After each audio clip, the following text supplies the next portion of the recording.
இயேசு ஜீவிக்கிறார். சுவிசேஷ ஊழியம் வழங்கும் ஜீவ வார்த்தைகள். கிறிஸ்துவில் பிரியமானவர்களே, ஆண்டவராகிய இயேசு கிறிஸ்து நாமத்தில் உங்களை யாவரையும் அன்போடு வாழ்த்தி வரவேற்கிறோம். இயேசு ஜீவிக்கிறார் ஊழியத்தின் சார்பாக ஜீவ வார்த்தைகள் நிகழ்ச்சிக்கு வந்திருக்கவங்களே கர்த்தர் ஆசீர்வதிப்பாராக. ஒவ்வொரு வாரமும் இதே நேரத்தில் இந்த வார்த்தைகளை கேளுங்கள், அநேகரே கேட்க செய்யுங்கள்.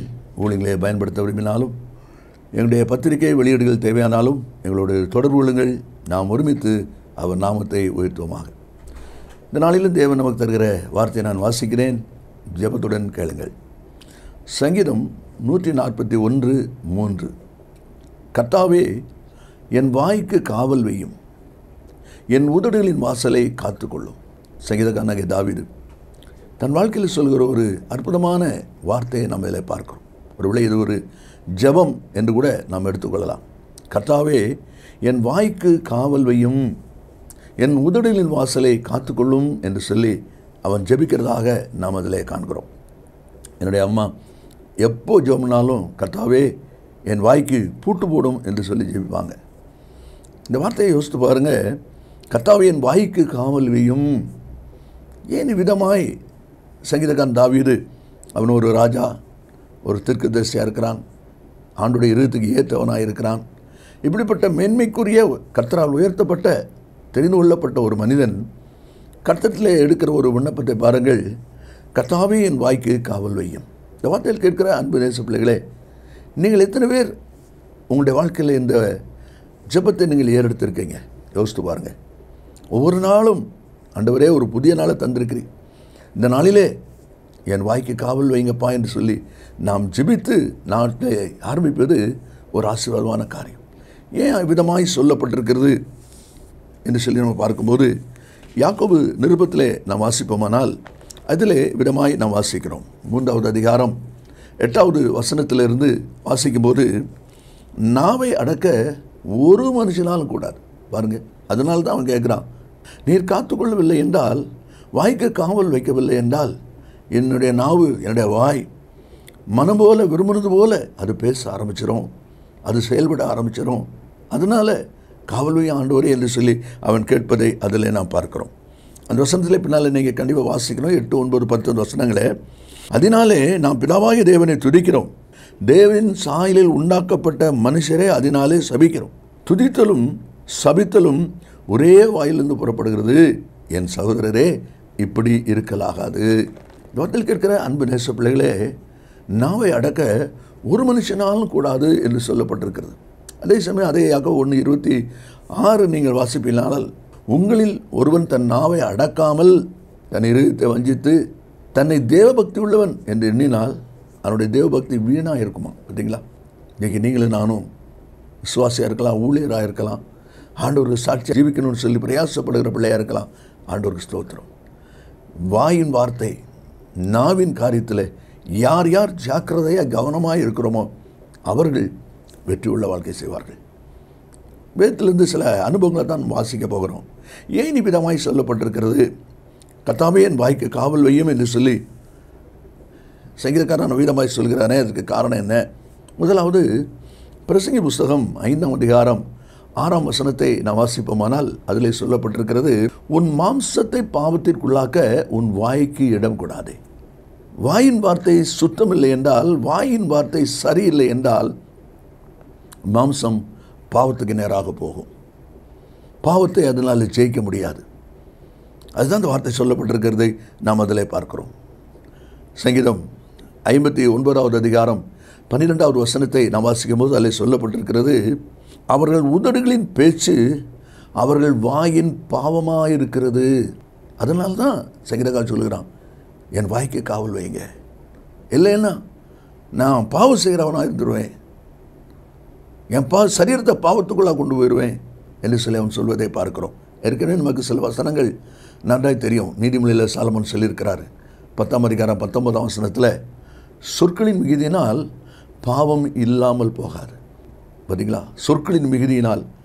அதனால தான் பிரசங்கி 5:2 உன் வார்த்தைகள் சுருக்கமாக இருப்பதாக என்று சொல்லி அந்த வார்த்தையை வாசிக்கிறோம். அதே நீதிமொழிகள் 15ஆம் அதிகாரம் 1ஆம் வசனத்தில் சொல்லப்பட்டிருக்கிறது, கடும் சொற்களோ கோபத்தை எழுப்பும். பார்த்தீங்களா? இந்த வார்த்தை கேட்கிற அன்பு நேச பிள்ளைகளே, வாயின் வார்த்தை குறித்து மிக ஜாக்கிரதை, மிக ஜாக்கிரதை. அனாவசியமாய் தேவையில்லாமல் பேசாதீங்க.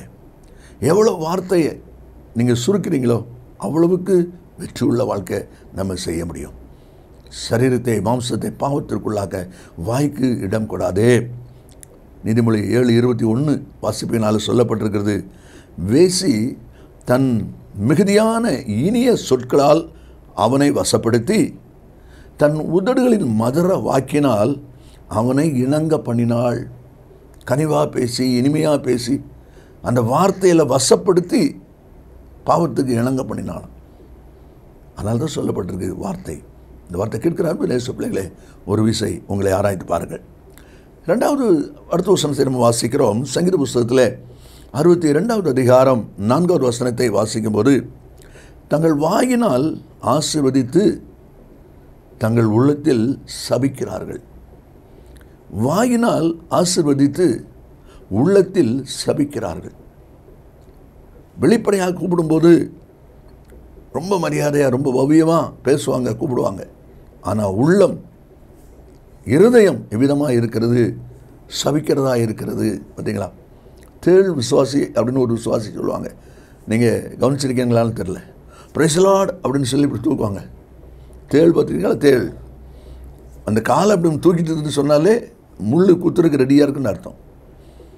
வரவேற்பு கொடுக்க மாதிரி தெரியும். இந்த முன் 2 காலை இப்படி தூக்கின உடனே, தூக்கின உடனே பின்னால் இருக்குது முள் இருக்குது.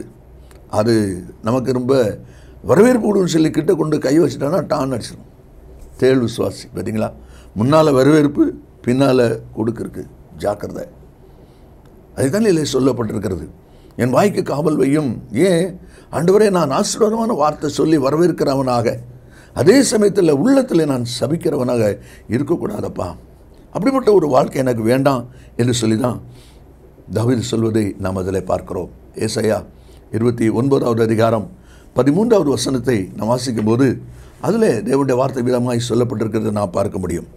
இந்த ஜனங்கள் தங்கள் வாயினால் என்னிடத்தில் சேர்ந்து தங்கள் உதடுகளினால் என்னை கனம் பண்ணுகிறார்கள். நல்ல கவனிங்க. தங்கள் வாயினால் என்னிடத்தில் சேர்ந்து தங்கள் உதடுகளினால் என்னை கனம் பண்ணுகிறார்கள், அவர்கள் இருதயமோ எனக்கு தூரமாய் விலகி இருக்கிறது. பார்த்தீங்களா?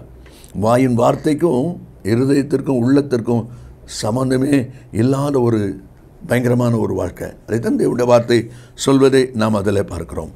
எசேக்கியேல் 33வது அதிகாரம் 31வது வசனத்தை நம்ம வாசிக்கும் போது, அவர்கள் தங்கள் வாயினாலே இன்பமாய் பேசுகிறார்கள், இன்பமாய் பேசுகிறார்கள், அவர்கள் இருதயமோ பொருளாசை பின்பற்றி போகிறது, உலகத்தை பின்பற்றி போகிறது. யோசித்து பாருங்க, நம்முடைய வாழ்க்கை, நம்முடைய இருதயம் எவ்விதமாக இருக்கிறது. பேசும்போது இன்பமாக பேசுகிறாங்க, கவர்ச்சியாக பேசுகிறாங்க, அப்படி ஒரு கவர்ந்து இழுக்கிற ஒரு பேச்சு பேசுகிறாங்க. ஆனால் இருதயம் நம்மிடத்தில் இல்லை, இங்கே இல்லை. பொருளாசை பின்பற்றி உலகத்தை பின்பற்றி போய்கொண்டிருக்கிற ஒரு காரியத்தை நாம் எல்லாம் வாசிக்கிறோம். இன்றைக்கி நாம் எவ்விதமாக இருக்கிறோம். இப்படிப்பட்ட ஒரு சிக்கலில் நான் சிக்கிறக்கூடாது ஆண்டவரே, அதனால என் வாய்க்கு காவல் வையும், என் வார்த்தை காரியங்களை நான் கவனமாய் செயல்பட எனக்கு உதவி செய்யும் என்று சொல்லிதான் எங்கள் சங்கீதக்காரன் கேட்பதை நாம் அதில் பார்க்கிறோம். அது மட்டுமல்ல, எரேமியா 12வது அதிகாரம் 2வது வசனத்தை நாம் வாசிக்கும் போது அதிலே சொல்லப்பட்டிருக்கிறது, நீர் அவர்கள் வாய்க்கு சமீபமும் அவர்கள் உள்ளந்திரியங்களுக்கோ தூரமாக இருக்கிறீர். நீர் வாய்க்கு சமீபமாக இருக்கிறீர், உள்ளந்திரியங்களுக்கோ தூரமாக இருக்கிறீர். எவ்வளவு வேதனைக்குரிய அனுபவம் யோசித்து பாருங்கள். அருமையான கர்த்தருடைய பிள்ளைகளே, இப்படிப்பட்ட ஒரு அனுபவத்தில் நான் மாட்டிக்கொள்ளக்கூடாது ஆண்டவரே, இப்படிப்பட்ட ஒரு அனுபவம் என் வாழ்க்கையில் இருக்கக்கூடாது ஆண்டவரே என்று சொல்லி விரும்பி தான் தாவீது சொல்கிறான், என் வாய்க்கு காவல் வையும். நானும் இப்படி வெளிப்படையாக ஆசீர்வதிக்கிற, உள்ளத்தில் சபிக்கிற ஒரு மனிதனாக இருக்கக்கூடாதப்பா, அதனால் என் வாய்க்கு காவல் வையும் என்று சொல்லி அவன் கேட்பதை நாம் அதில் பார்க்கிறோம்.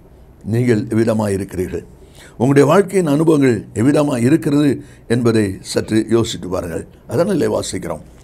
3வது ஒரு அனுபவமாக நீதிமொழி புத்தகம் 4ஆம் அதிகாரம் 24வது வசனத்தை நாம் வாசிக்கும் போது அதிலே சொல்லப்பட்டிருக்கிறது, வாயின் தாறுமாறுகளை உன்னை விட்டு அகற்றி உதடுகளின் மாறுபாட்டை உனக்கு தூரப்படுத்து என்று சொல்கிறார்.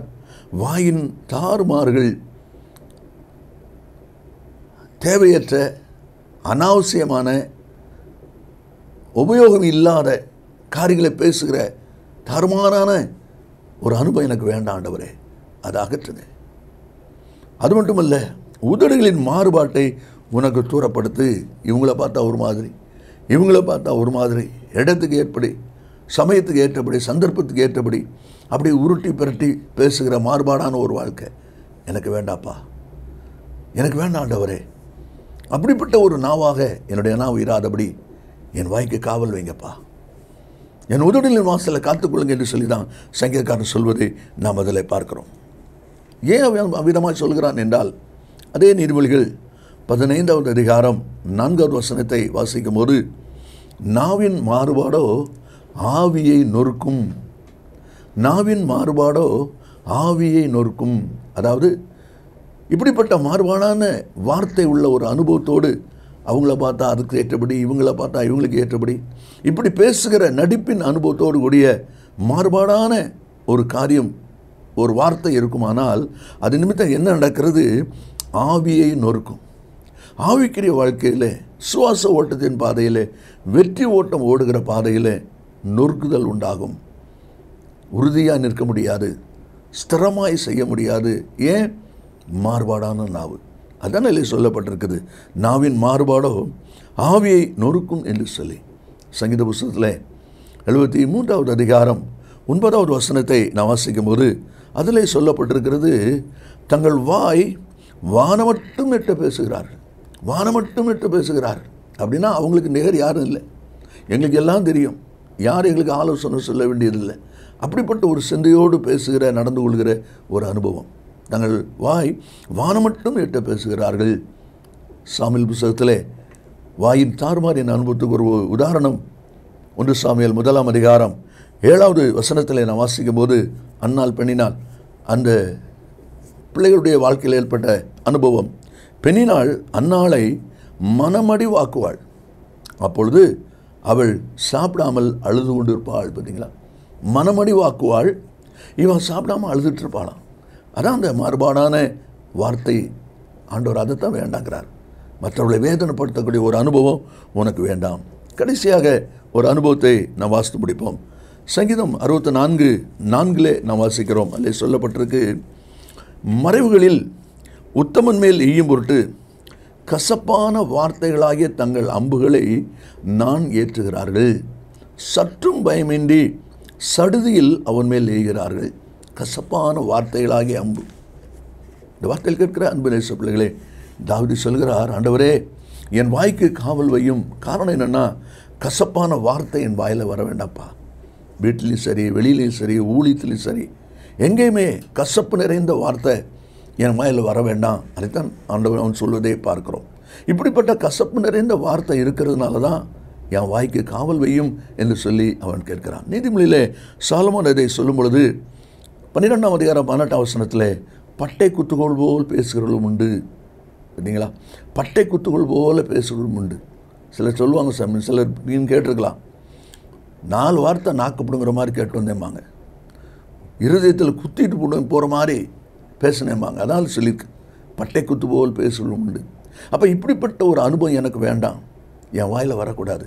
அதனால என் வாய்க்கு காவல் வையும் என்று சொல்லி அவன் சொல்வதை அதில் பார்க்கிறோம். கர்த்தர் கூட சொல்கிறார், மல்கியா 2:12, உங்கள் வார்த்தைகளினால் என்னை வருத்தப்படுத்துகிறீர்கள்.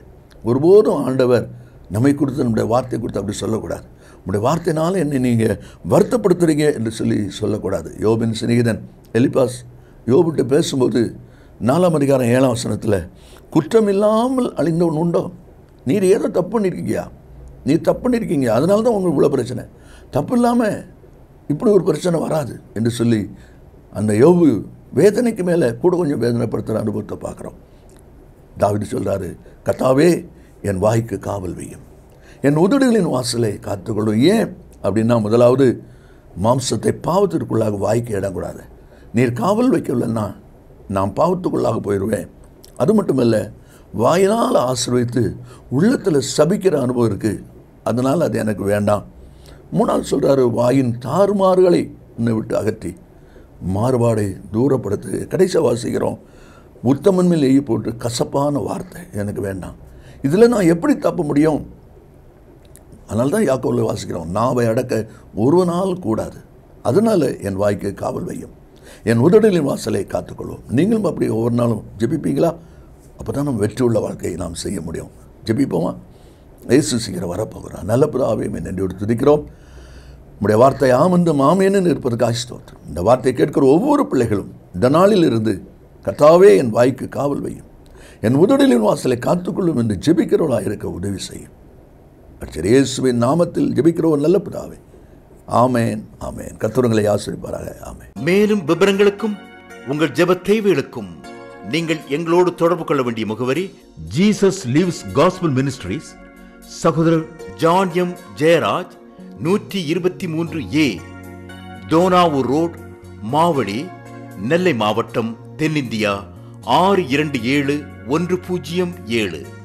செல்போன் 9443113292.